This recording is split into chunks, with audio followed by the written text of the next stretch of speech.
Alright, so, since I'm not streaming today, I figured I'd at least write up a video for the new 10.20 patch notes. I've already got my notes laid out and everything for it. So, let's go right on through. I'm just going to jump right into the changes made. First, combat recap. So you know on the right side, there's a little tab that shows combat recap. You can press the little button and you see how much damage you did, how much damage your opponents did. Well, now it has three tabs under it. I shouldn't say new, but three tabs under it that show total damage block, shields, healing, along with the damage that we had before. So you can get a better view of particular things that are happening in the game. I think one of the probably more important ones right now is shields, given how prevalent Riven is. How much shields did you generate? How much did you block? It'll give you a good idea on what's going on in the game, rather than just seeing damage being dished out. The bonus 5 seconds we have is gone. New set is now known to everyone, so you've lost that 5 seconds. Ha ha ha. Nah, this is standard stuff that they've been doing. Championship. So this is probably, in my opinion, the biggest change in the patch, because it's probably the only one that really deals with level timings and how you should be rolling. So this will probably change how a lot of people play. But in their opinion, in Riot's opinion, because of the chosen mechanic, it's a little bit too easy to 3-star tier 4. I've had my own experience with this a few times where you're sitting on level 7 or level 8 and you're offered this 2-star 4 cost and you're like, oh great, yeah, I'll take that, click. And then you realize no one else is playing that champion and you just keep clicking that champion every time it comes up in the shop, and all of a sudden you have a 3-star 4 cost, and it's like, oh, okay, this seems good. That's probably happening a bit too much for Riot's taste. 3-star 4 calls should probably be fairly rare. It shouldn't happen every game. It should probably happen maybe 1 out of every 3 to 4 games, at least in my opinion. So to combat this, they're changing the champion probabilities at level 8. It's now going from 25 to 20 for 4 cost, and going up from 20 to 25 at 2 cost. This changes a handful of things. It makes it not as punishing to go to level 8 if you're trying to 3-star at 2 cost. That's pretty relevant in the meta right now because of Zed. Most of the time when you're rolling for Zed, you're rolling at level 7. Now, it's not as awful if you need to go up to 8 to fill in a trade or start finding, or have a better chance at finding some of the 5 costs, which you almost never find at level 7. But at the same time, like I said, probably means we're going to be seeing a little less of the 3-star 4 costs, and it also means that it's just going to be harder to find 4 costs in general. Moving on, some general balance for traits. Cultist 3 is getting a nerf. Cultist 3 is really strong. It's one of the best openers that you can play, and you can even carry it into the late game by flexing into Cultist, which I know it sounds a little odd, but it works out pretty well because Galio comes in and does an AoE stun, and you basically get this free AoE stun for running 3 units along with this meat bag that your opponents can beat in rather than your carry. Usually pretty handy. Dusk is getting a nerf at Dusk 6. So Dusk is going from the full team spell power bonus, going from 50 to 40 at Dusk 6. And the individual Dusk buff goes from 75 to 70 at 6. So, my opinion on it, yes, Dusk is extremely powerful. It is probably the best trait on this current patch. Easily one of the best traits on this current patch. And Riven is just going through the roof with how strong she is. But they only attacked 6, and they didn't attack 4. 4 is where I think the problem starts. Particularly this. This right here is where the problem begins. Because if you have a chosen Dusk, that means you can run 3 Dusk champions. And I'm going to name 3 in particular. Thresh, Riven, Cassiopeia.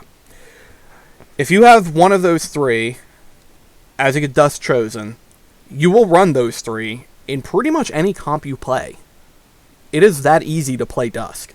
You just take those three champions and you play them, put Riven in the front line, and profit. Those three combined are an incredibly powerful synergy. Not to mention, on top of that, you have Mystic, Keeper, and Vanguard as bot traits that you can just put in. So you can put in another Vanguard to get Vanguard 2. You can put in another Mystic for Mystic 2. You can put in another Keeper for Keeper 2. Or be running 3 Keepers already and have Keeper 4. That's very, very, very, very, very strong, in my opinion. And I think they probably should have attacked this spell power bonus of 50 a bit harder. And I kind of look for it to get patched in the next set because they, as we'll discuss later, they didn't do anything to Riven. This is the entire nerfs to Dusk trait. No other Dusk champions were harmed in the making of this patch. I'm just kind of baffled that this attack at the 6 cost. Yes, was it needed? Probably. 6 cost. The 6 Dusk is incredibly strong. Very, very strong. I just never played it because I was too busy sitting here at 4 stomping people. That's just my opinion. Keeper 6 is getting a buff, so Keeper is an interesting... So I'm not too high on Keeper myself, mostly because you have to go here to get here. That said, here is pretty strong. If you stack all your Keepers together, this is like practically invincibility. That's going to be a lot of shields put on to your Keepers if you stack them up. And they're just going to face tank so much damage before they actually take serious damage when the Keeper shield drops. I wouldn't be surprised if we see Keepers getting more play because of this change. But the only issue is that they only buffed Keeper 6. You're still going to have to hit Keeper 4 to get the Keeper 6. So I'm not quite sure how valuable that's going to be. Wouldn't be surprised to see it. Not really expecting to see it that often. Mage Power. This is probably my favorite change in the patch. So if you didn't know, when you hit Mage 3, you get double cast, but it reduces the power of your mages. In some cases, that really didn't matter. In other cases, that was not very good. A good example is like Ahri. Like, Ahri can die mid-cast, and you only get one of the cast off that did 70% damage, and then you're just, like, really sad-faced about that. So, they're upping that up to 80%, which is much, much better, in my opinion. I think this will open up mage openers a lot more. You'll see a lot more people opening mage, particularly if you have an Annie who can frontline. Because Annie Mage 3 can frontline pretty well in the early game, so I'm pretty happy about this. Spirit 4 getting a nerf from 90% attack speed boost to 80% attack speed boost. Everyone and their brother has been complaining about spirits. My opinion on the matter is that I don't think it's really this trait that's annoying. It's that you're playing these meaningless champions in your comp specifically for this trait buff. Most of those champions you're not really running for any reason except to get this trait buff. I find it pretty difficult to make good compositions with spirits that make sense outside of just abusing this attack speed boost. That's kind of my opinion.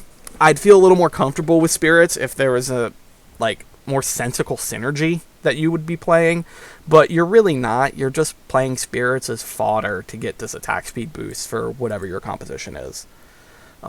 That said, everyone and their brother has been complaining about the spirit attack speed, so it's getting a nerf. Fortune. I'm going to be honest. I haven't touched Fortune. I haven't messed with Fortune at all. I haven't done anything with it. So a lot of this is kind of meaningless to me. I think in general, a lot of people didn't like how Fortune worked either.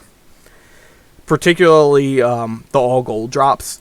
Like, you lost streaked for your 5 losses, and you got 23 gold out of it, and you're just sitting there and like, what do I do with this? I don't know.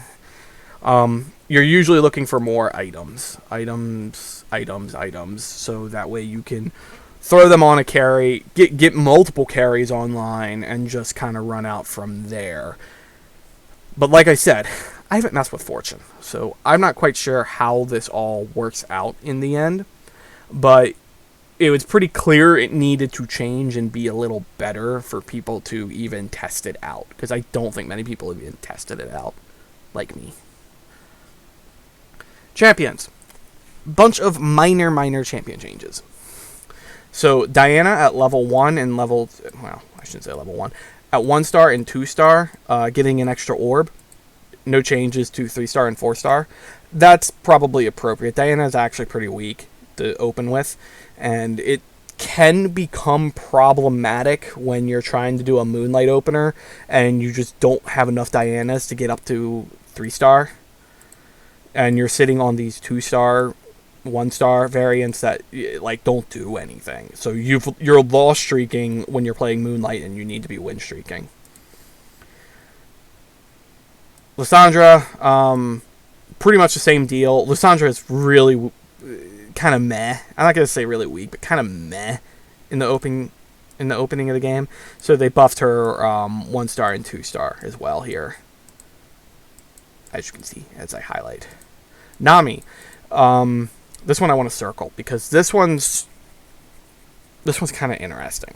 So Nami is apparently one of the most underperforming champions in the game right now, which kind of makes sense. She's pretty much the same as Zoe in the last set, but whereas Zoe was botting a handful of useful traits, Nami is not botting any useful traits in Enlightened and Mage, so she's not seeing a lot of play at all. Therefore, her ability is getting buffed. It's going from 2 seconds, 2.5 seconds, and 3 seconds to 2.5, 3, and 4. This is actually kind of ridiculous, especially if you run her with 3 mages in the early game, where now you hit 2 champions with this. This is so long. This is painfully long. Do not be surprised if Nami openers become more prevalent because of this. The only issue with me saying that is, like I said, she is Enlightened Mage. Not many openers are going to run an Enlightened Mage outside Mage. Vayne attack speed boost. Vayne's actually surprisingly not that strong. I say surprisingly. It probably has more to do with how tanky a lot of the openers are. So Vayne is getting a attack speed boost. Annie. This one I'm actually pretty hype about. Annie is getting a damage boost across her 1-star and 2-star levels. And to balance that out, they're also increasing the 1-star and 2-star the same, because it's always double. At least that's the message they're sending. Annie has potential to be solo frontline. I've done some play with her, and she's actually an incredibly good frontline unit, particularly when you're running 3 mage. She has solo frontline potential with 3 mage because she gets double cast, so you get double the shields. So it works out to be like, if you're running the 1-star variant in 3 mage, you end up with like 600 to 700 shields because you cast once and you get a cast again for more shields on top of that. It ends up being a lot of shielding that you get off her spell. So, like I said, this combined with the mage change probably makes it a lot more easier to run mage openers, which is clearly a goal in this patch. Aphelio's turret duration. Same thing as we said before with Moonlights. Being stuck on these 1-star and 2-star Moonlights is really awkward. So they're buffing both of those. A side note, it's kind of been rumored. One thing a lot of people complain about Aphelios is when he's in GA state that these turrets still exist and still fire, and your champions just sit there and get pounded by all these turrets. It's been rumored. It's not in this patch, but as I said, it's a rumor. That might be changing. GA's functionality, champion functionality while in GA state may be changing in future patches, so keep an eye on that. Hecarim, He is getting a buff at 2 and 3 star. Hecarim doesn't see a lot of play because he's Vanguard. Vanguard Elderwood. It's hard to fit him in to compositions, because if you're running Elderwood, you're almost certainly running brawlers, because you already have 2 brawlers in that. So he's just in an awkward state where you're just not going to play him. That said, he actually is fairly strong. I don't want to like tell people he's weak. He's actually a pretty decent Vanguard, but he's just not going to see play because his traits are awkward. Jax is getting attack speed boost. Jax's his starting mana total is getting changed as well. Jax is in this weird state where he's kind of this trait bot for this awkward pair of traits in Divine Duelist. So he doesn't see much play outside of Duelist.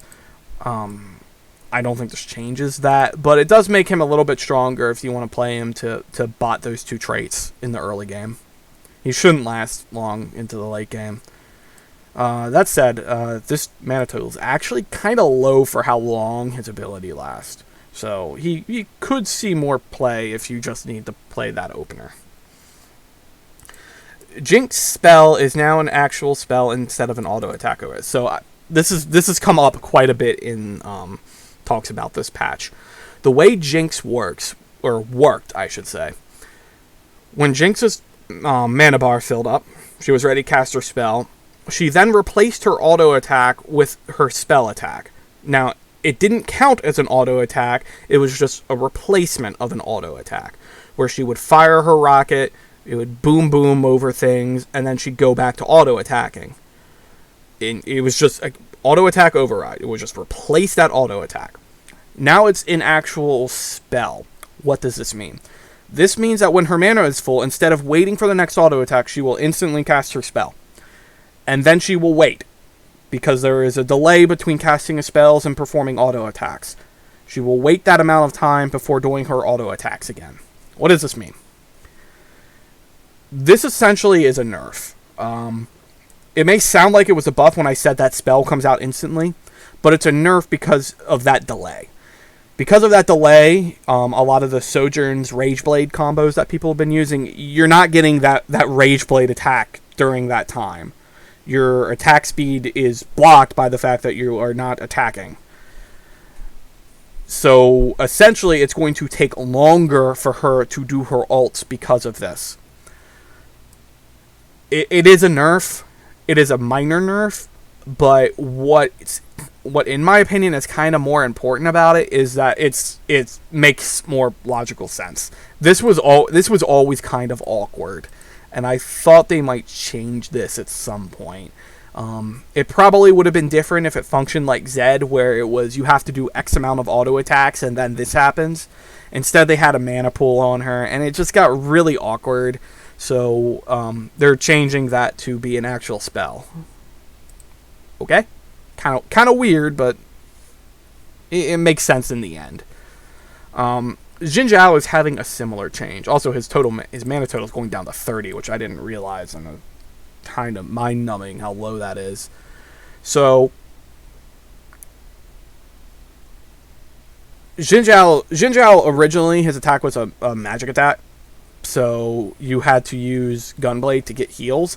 Now it's turning into an now it's turning into like a regular attack, similar to how some of the other melee champions do their attacks. So he benefits from Bloodthirster. Interestingly, the spell is also going to count as an auto attack in terms of using Static Shift and Rageblade. That's kind of weird to me, because they change Jinx to become not that, and then they change Xinjiao to essentially become that. Yeah, it's just weird. I don't think this will be changed, because it still makes sense because he benefits from Bloodthirster, and it counting as an auto attack for Rageblade, and Shiv is probably fine. Just a little weird. Yumi. So Yumi often got dropped in late game comps for better mystics.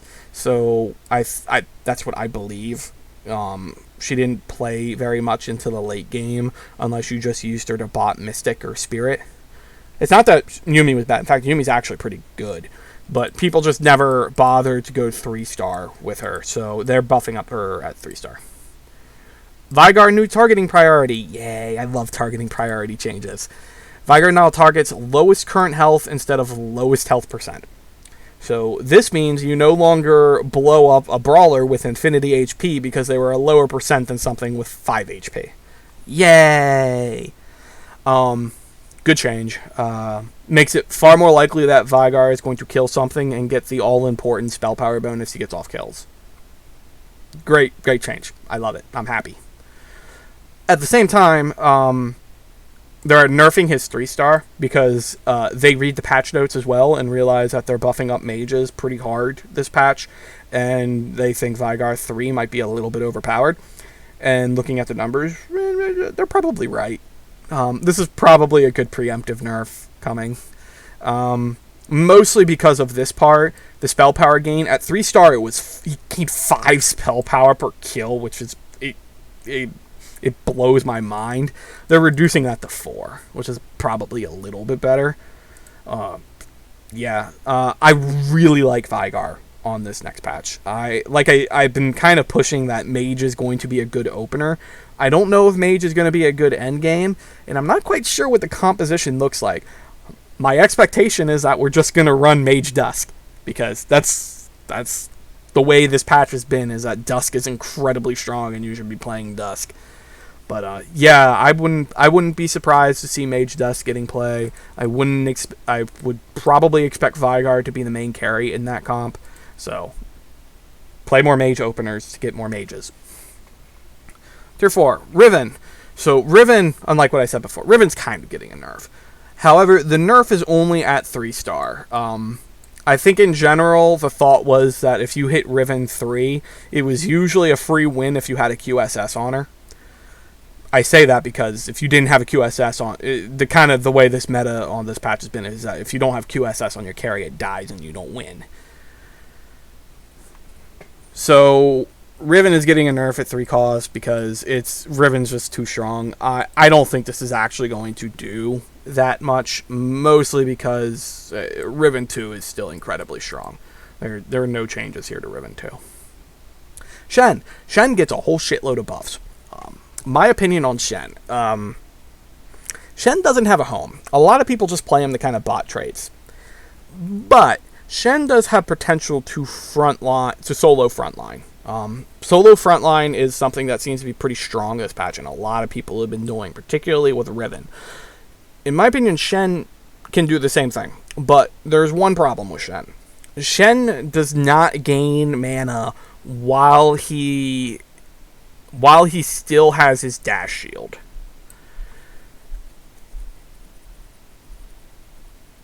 That makes him a lot easier to kill. Makes him a lot easier to CC and kill.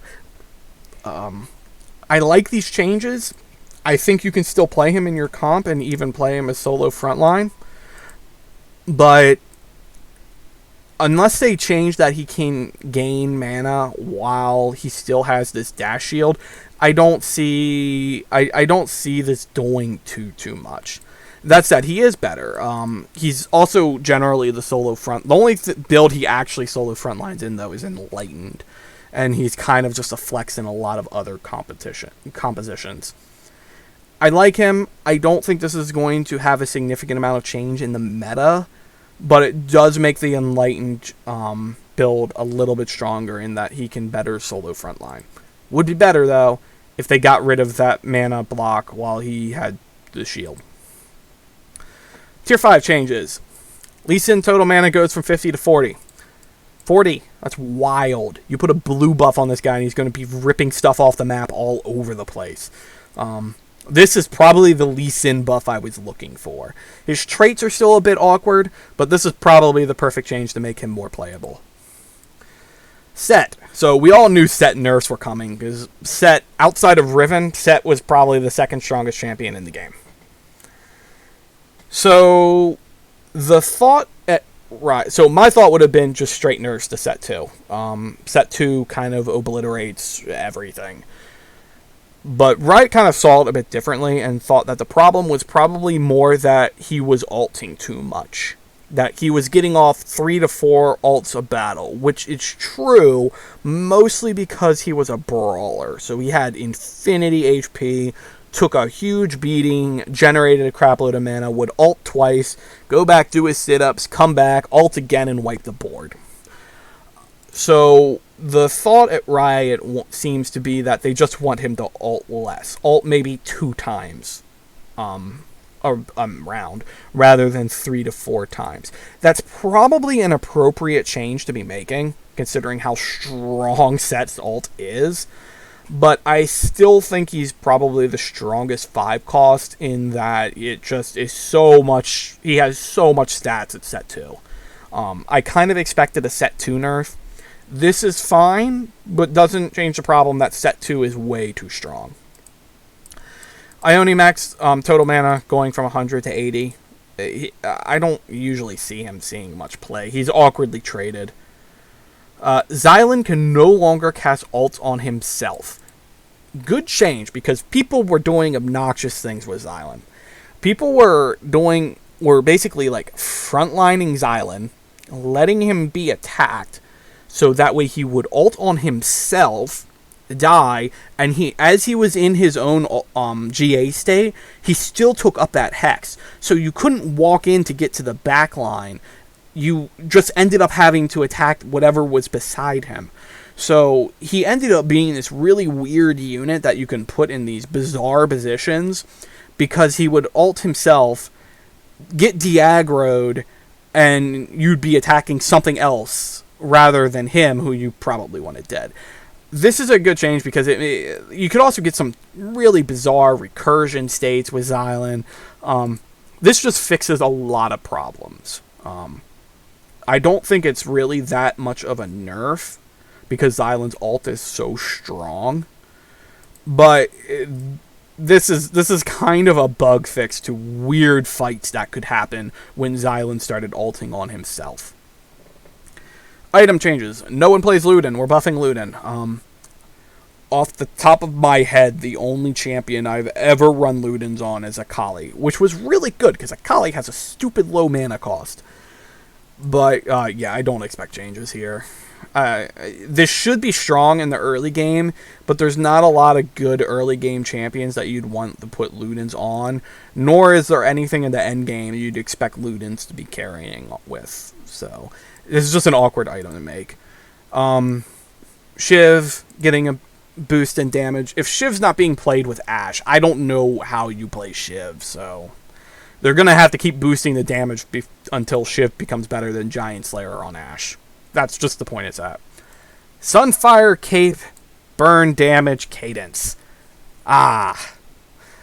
So Sunfire Cape was the most commonly built item in the game. I think it was the first item built on like probably at least 60% of players. It's just that good an item.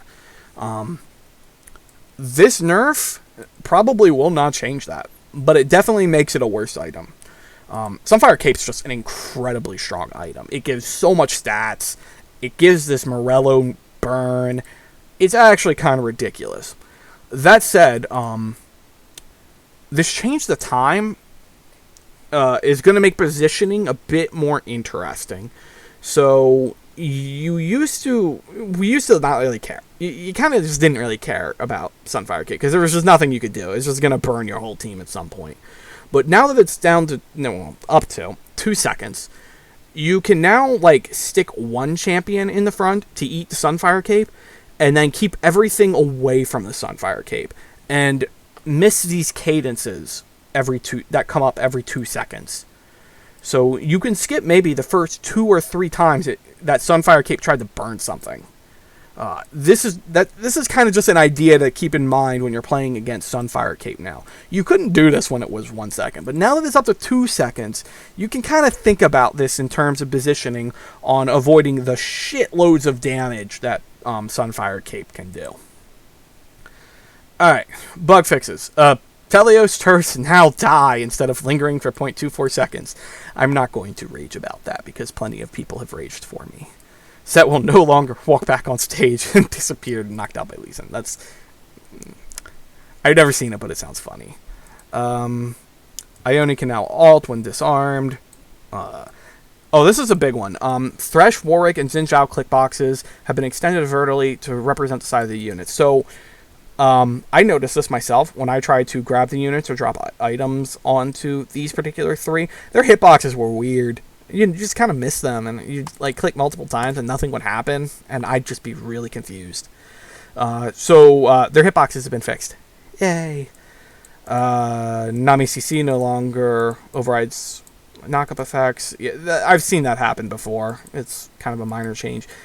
This one's kind of interesting. V can now cast her spell at long range when equipped with a rapid-fire cannon. I don't think this does anything, but is funny to think about. Azir soldiers no longer have 0.25 attack speed. Yeah, so there are units that attack based on the attack speed of their unit. Other units, Azir's soldiers had 5 point set.